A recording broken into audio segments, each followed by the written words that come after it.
અધ્યાય 3 કર્મયોગ।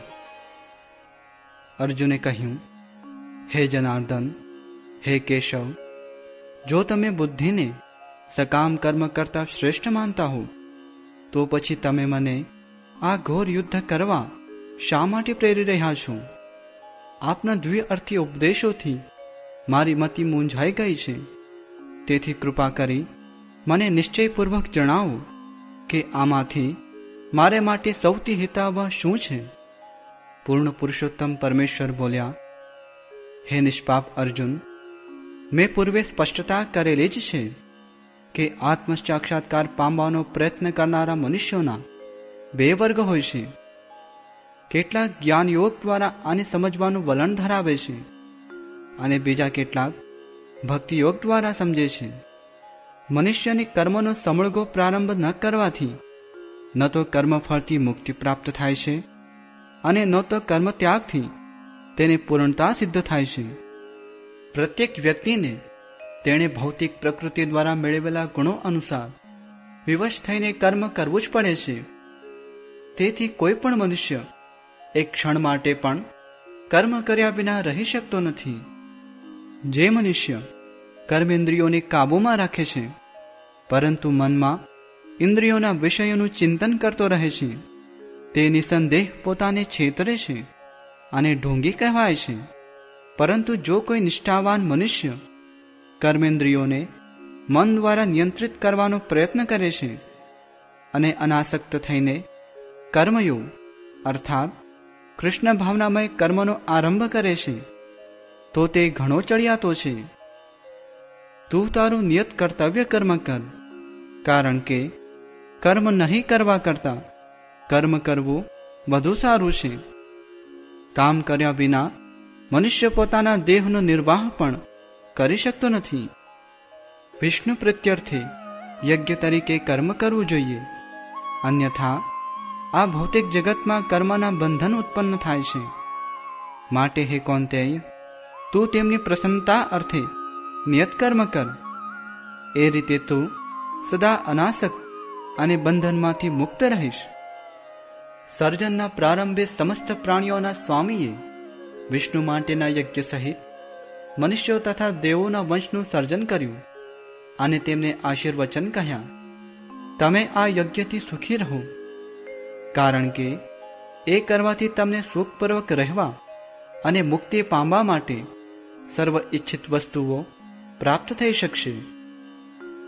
યજ્ઞો દ્વારા પ્રસન્ન થઈને દેવો તમને પણ પ્રસન્ન કરશે અને એ રીતે માનવો તથા દેવો વચ્ચેના સહકારથી સૌનો અભ્યુદય થશે।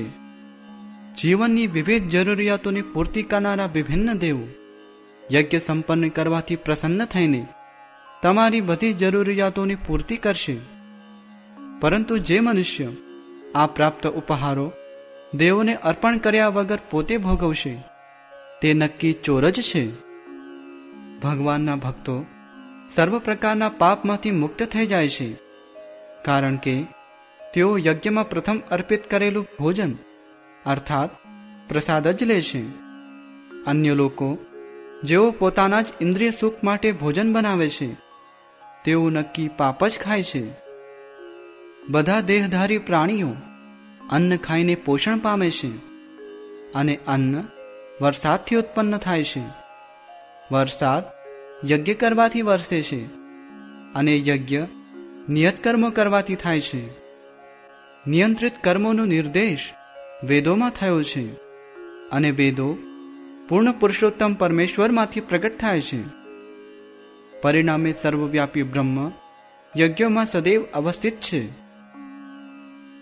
હે પ્રિય અર્જુન, જે મનુષ્ય માનવ સમાજમાં આ પ્રમાણે વેદો દ્વારા સ્થાપિત યજ્ઞ ચક્રનું પાલન નથી કરતું તે નિશ્ચિતપણે પાપમય જીવન વ્યતીત કરે છે।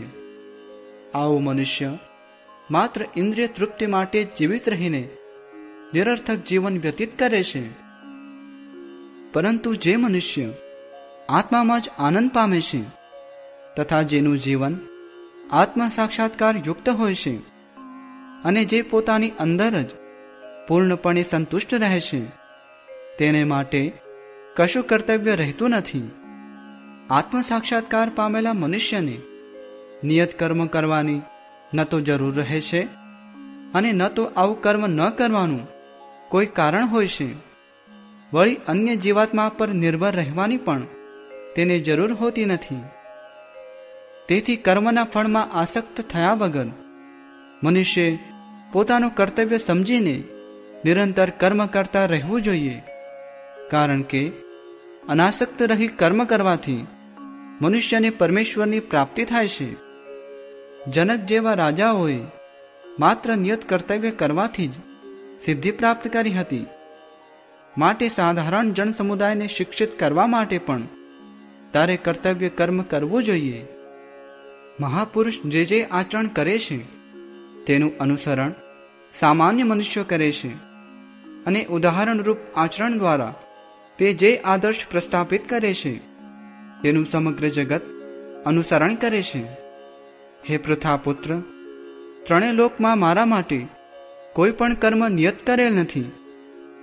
મને કોઈ વસ્તુનો અભાવ નથી કે નથી મારે કશું મેળવવાની જરૂર. તેમ છતાં હું નિયત કર્તવ્ય કર્મ કરવામાં કાર્યરત રહું છું. જો હું નિયત કર્તવ્ય કર્મો સાવધાનીપૂર્વક ન કરું તો હે પાર્થ, બધા મનુષ્યો જરૂર મારા માર્ગનું અનુસરણ કરશે. જો હું નિયત કર્તવ્ય ન કરું તો આ બધા લોકોનો વિનાશ થઈ જાય. ત્યારે હું અવાંછિત જનસમુદાય અર્થાત વર્ણશંકર પ્રજા ઉત્પન્ન કરવાનું કારણ બનું અને એ રીતે સર્વ જીવોની શાંતિ નષ્ટ કરનારો બનું. હે ભરતવંશી, જેવી રીતે અજ્ઞાની મનુષ્યો ફળ પ્રત્યે આસક્તિ રાખીને તેમના કર્તવ્ય કર્મો કરે છે, તેવી રીતે વિદ્વાન જનોએ સામાન્ય લોકોને સાચા માર્ગે દોરવા માટે અનાસક્ત રહી કર્મ કરવા જોઈએ. વિદ્વાન મનુષ્યોએ સકામ કર્મમાં આસક્ત એવા અજ્ઞાની લોકોના મનને વિચલિત કરવા જોઈએ નહીં. તેમજ તેમને કર્મનો ત્યાગ કરવા માટે પ્રોત્સાહન આપવું જોઈએ નહીં, પરંતુ ભક્તિભાવપૂર્વક કર્મમાં વ્યસ્ત રહેવા પ્રેરણા આપવી જોઈએ કે જેથી ધીરે ધીરે કૃષ્ણ ભાવનામૃતનો વિકાસ થઈ શકે. જીવ મિથ્યા અહંકારના પ્રભાવથી મોહગ્રસ્ત થઈને પોતાની જાતને સમગ્ર કાર્યોનો કર્તા માની લે છે, પણ હકીકતમાં ભૌતિક પ્રકૃતિના 3 ગુણો દ્વારા તે થતા હોય છે. હે મહાબાહુ, જે મનુષ્ય પરમ સત્યનું જ્ઞાન ધરાવે છે તે ભક્તિમય કાર્ય અને સકામ કર્મ વચ્ચેના તફાવતને સારી રીતે જાણીને પોતાની જાતને ઇન્દ્રિય તૃપ્તિમાં વ્યસ્ત કરતો નથી. ભૌતિક પ્રકૃતિના ગુણોથી મોહગ્રસ્ત થયેલા અજ્ઞાનીજનો દુન્યવી કાર્યોમાં પૂરેપૂરા પરોવાઈ જાય છે અને તેમાં આસક્ત થાય છે. તેમના કાર્યો તેમના જ્ઞાનના અભાવના કારણે ઉતરતી કક્ષાના છે. તેમ છતાં જ્ઞાની મનુષ્ય તેમને તેમાંથી વિચલિત કરવા જોઈએ નહીં. માટે હે અર્જુન, તારા સર્વ કર્મો મને સમર્પિત કરીને મારા પૂર્ણ જ્ઞાનથી યુક્ત થઈને લાભની ઈચ્છા રાખ્યા વિના, સ્વામિત્વનો દાવો કર્યા વિના તથા આળસ રહિત થઈને તું યુદ્ધ કર. જે મનુષ્યો મારા આદેશો પ્રમાણે પોતાના કર્તવ્યો કરે છે અને ઈર્ષા રહિત થઈને શ્રદ્ધાપૂર્વક આ ઉપદેશોનું પાલન કરે છે, તેઓ સકામ કર્મના બંધનમાંથી મુક્ત થઈ જાય છે. પરંતુ જે માણસો ઈર્ષાવશ થઈને આ ઉપદેશોની ઉપેક્ષા કરે છે અને તેનું નિયમિત આચરણ કરતા નથી, તેમને સર્વ જ્ઞાનથી રહિત થયેલા, મૂર્ખ બનેલા તેમજ અજ્ઞાન તથા બંધનનો ભોગ બનેલા ગણવા જોઈએ. જ્ઞાની મનુષ્ય પણ પોતાની પ્રકૃતિ પ્રમાણે જ કાર્ય કરે છે, કારણ કે દરેક મનુષ્ય 3 ગુણો દ્વારા પ્રાપ્ત કરેલી પ્રકૃતિનું જ અનુસરણ કરે છે. તો પછી દમન કરવાથી શું મળી શકે? બદ્ધ જીવો દ્વારા ઇન્દ્રિયોના વિષયો પ્રત્યે આસક્તિ અને દ્વેષ અનુભવવામાં આવે છે, પરંતુ મનુષ્ય ઇન્દ્રિયો અને ઇન્દ્રિયોના વિષયોના નિયંત્રણ હેઠળ આવવું જોઈએ નહીં, કારણ કે તે આત્મ સાક્ષાત્કારના માર્ગમાં અવરોધક હોય છે. પોતાના નિયત કર્તવ્ય દોષયુક્ત હોય તો પણ પૂરા કરવા એ બીજા મનુષ્યોના સારી રીતે કરેલા કર્તવ્ય કર્મો કરતાં વધુ શ્રેયસ કરશે. પોતાના કર્તવ્ય કર્મો કરવામાં મરણ થાય તો તે પણ અન્યના કર્તવ્ય કર્મમાં પ્રવૃત્ત થવા કરતાં વધારે સારું છે. કારણ કે અન્યના માર્ગને અનુસરવું ભયાવહ હોય છે. અર્જુને કહ્યું, હે વૃષ્ણિવંશી, જાણે કે બળજબરીથી તેમાં પરોવાયો હોય તેમ મનુષ્ય ઈચ્છતો ન હોવા છતાં પાપ કર્મમાં શાથી પ્રેરાય છે? પૂર્ણ પુરુષોત્તમ પરમેશ્વર બોલ્યા, હે અર્જુન, આનું કારણ રજોગુણથી ઉત્પન્ન થયેલ એ કામ જ છે, જે પછીથી ક્રોધનું રૂપ ધારણ કરે છે અને જે આ જગતનો સર્વભક્ષી મહાપાપી શત્રુ છે. જેવી રીતે અગ્નિ ધુમાડાથી, દર્પણ ધૂળથી અથવા ભ્રૂણ ગર્ભાશયથી આવૃત્ત રહે છે, તેવી રીતે જીવાત્મા આ કામ વડે વિભિન્ન માત્રામાં આવૃત્ત રહે છે.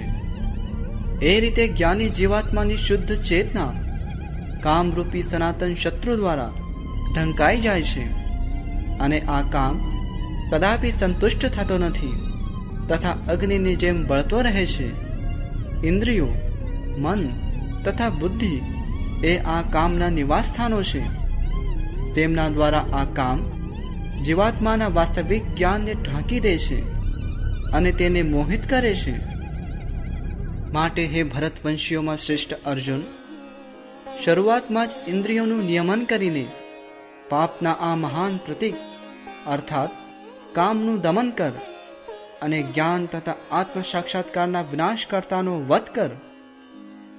કર્મેન્દ્રિયો જડ પદાર્થ કરતાં ચડિયાતી છે, મન ઇન્દ્રિયો કરતાં ઉચ્ચતર છે, બુદ્ધિ મનથી પણ વધારે ઉચ્ચતર છે અને તે આત્મા બુદ્ધિથી પણ વધુ શ્રેષ્ઠતર છે. એ રીતે હે મહાબાહુ અર્જુન, મનુષ્ય પોતાની ભૌતિક ઇન્દ્રિયો, મન તથા બુદ્ધિથી પર જાણીને અને મનને વિવેકયુક્ત આધ્યાત્મિક બુદ્ધિ અર્થાત કૃષ્ણ ભાવનામૃતથી સ્થિર કરીને આધ્યાત્મિક શક્તિ વડે આ સદા અતૃપ્ત કે અસંતોષી કામરૂપી શત્રુને જીતી લેવો જોઈએ.